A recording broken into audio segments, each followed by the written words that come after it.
Hey guys, this week I appear on the Retro Hangover podcast, where I talk about the Mega Man Game Boy games. If you want to listen to the episode, either click the link in the description or go to retrohangover.com.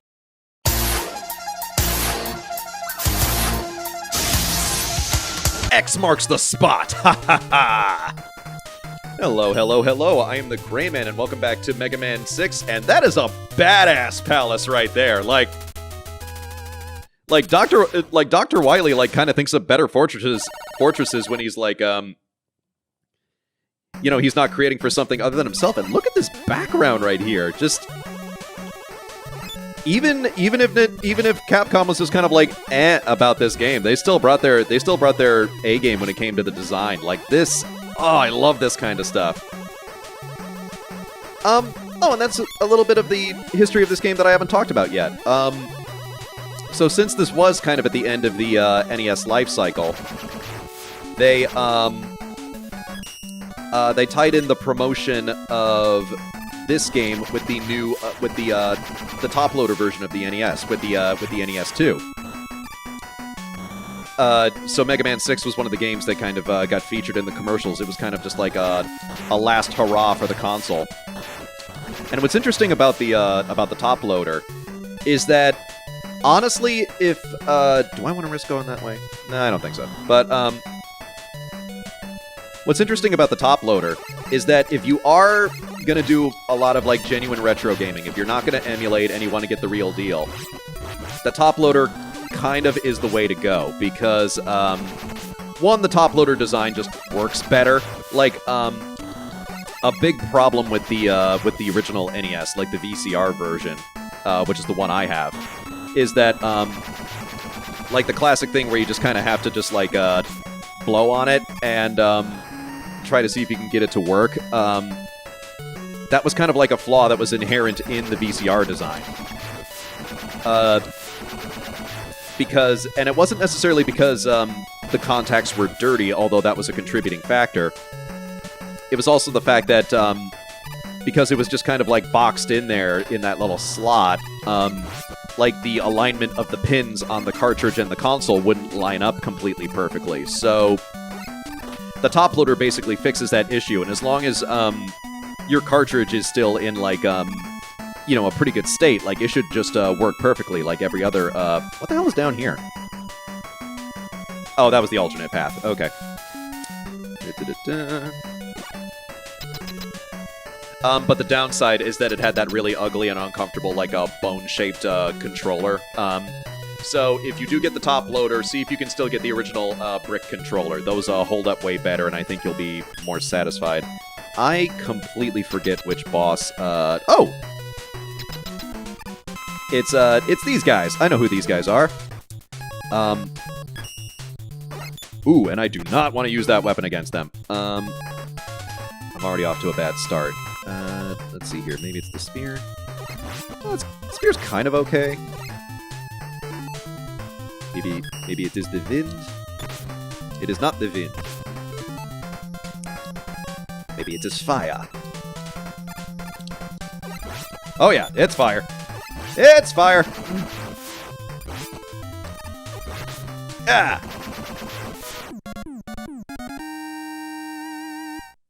There's a thing in, I forget if it's in the Mr. X Palace or if it's in the next one, but basically, Tomahawk Man's weapon can, decimate a bunch of these bosses. It's, kind of insane.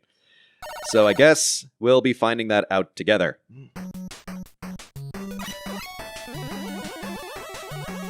And, speaking of the top loader, so the question you're probably asking is if that works so much better, why didn't Nintendo just kind of stick with that originally?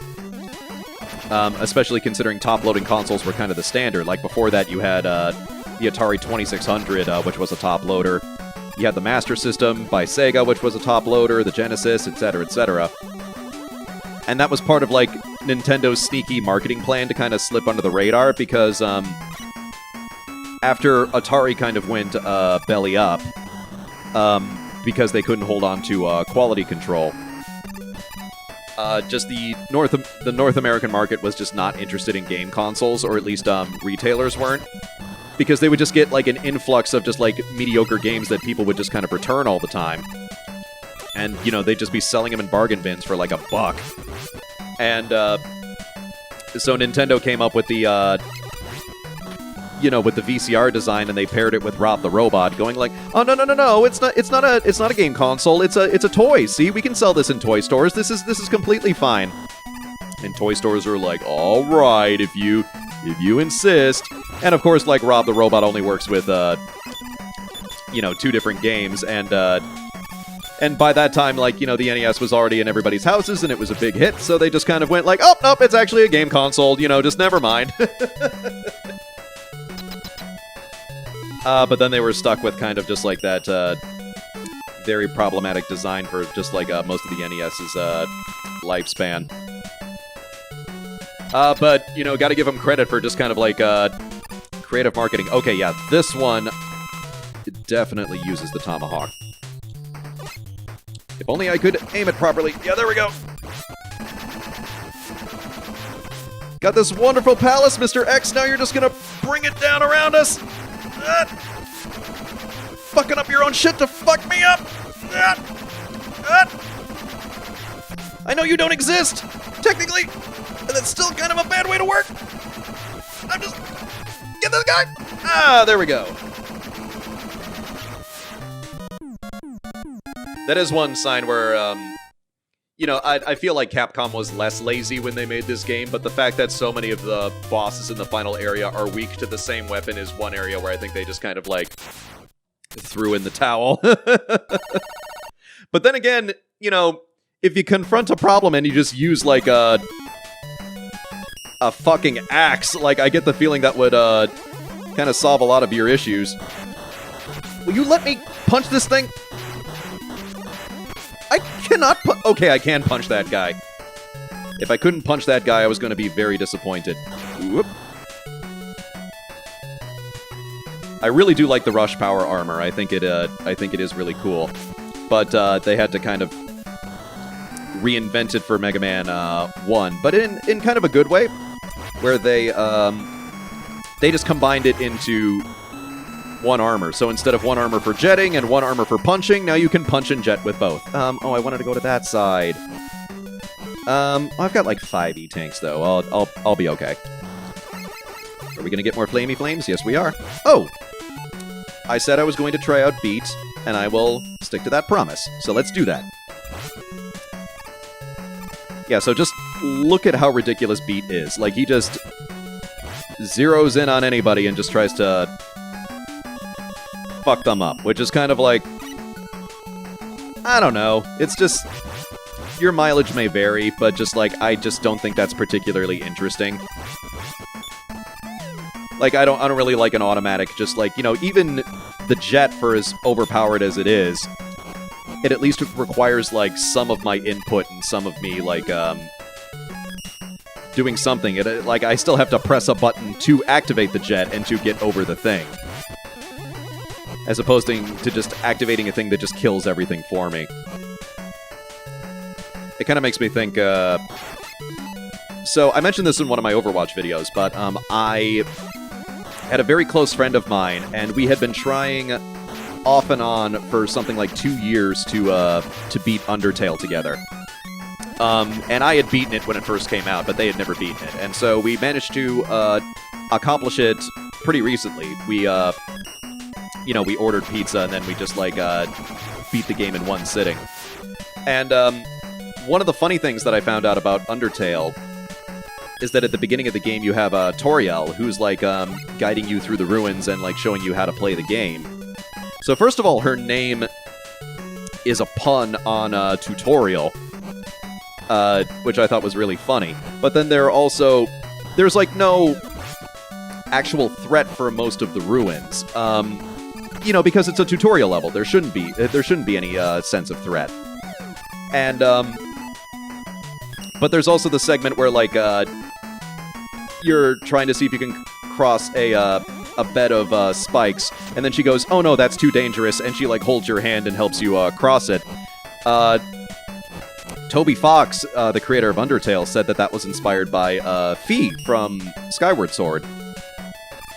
And he said that he was really annoyed at the fact that, like, Fee would give you too many tips, like, and in the case where she would, like, bold-facedly tell you an answer to a puzzle, as opposed to letting you solve it for yourself. And so he decided to create a character who, like, that would literally hold your hand through the game. I just thought that was really, funny. I think the wind is not this guy's weakness. Okay, maybe this? That's kind of okay, but maybe a good old-fashioned spear to the face. I don't want to hurt this thing! He's freaking adorable! Look at this! Okay, I think that's it. Fuck it. I'm just gonna use the Mega Buster. Or maybe it's fire. If it's the Tomahawk, I'm gonna laugh my ass off. Nah, it's not the Tomahawk. Okay. Did I try Nightman's weapon? I'm still gonna use the Mega Buster. I've already wasted enough of my time, of your time doing this. Let's just do it. Yep. Come on, buddy. Yeah, look at that. That is working out way better than any of the sub-weapons. Oop. I was just perched on top of his robot for a second. The robot inside of the robot. I was perched on top of the robot.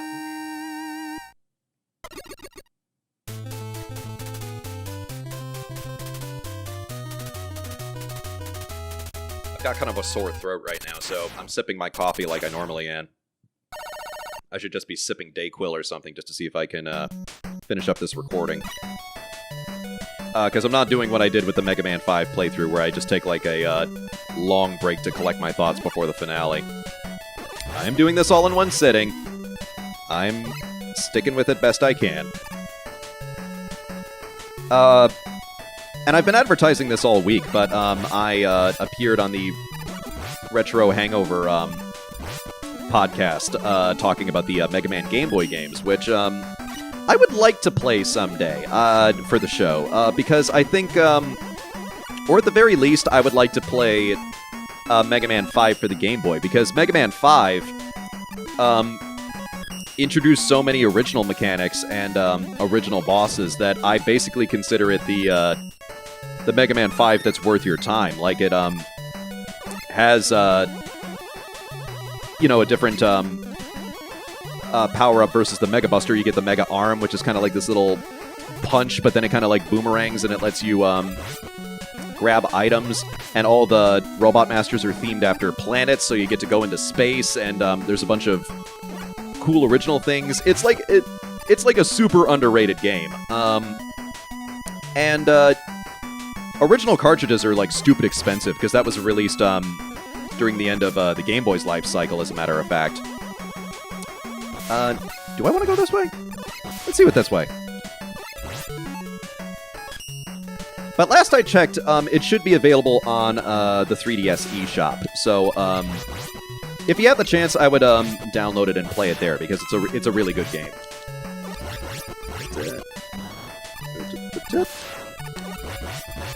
Draw! There we go. Oh, there is a thing this way. Oh, it was just like another alternate path. Yeah, that's another thing I like about this game, is that it gives you different ways that you can reach the objective. I'm going to shoot the bird. Ah, and the bird is going to get revenge for his fallen brethren. Birds and guns. This is my life right now. Birds and guns have been on opposing sides for too long. They have finally decided to team up and take me down. Oh, God! That has to be one of the best uses... Oh. I thought my game crashed. If my game crashed for a re-release of a Nintendo title, that would actually be kind of hilarious. Alright, I'm gonna presume that the Tomahawk can take this guy out. His giant mace looks very unimpressed with me. Just like, seriously? You're gonna try to fight me? You do know I'm a giant mace, right? Shoot. I'm literally standing in the corner and doing nothing but shooting this guy. This is the most laid-back boss fight ever. Dr. Wily, if you're not even going to put in the effort, why should I put in the effort?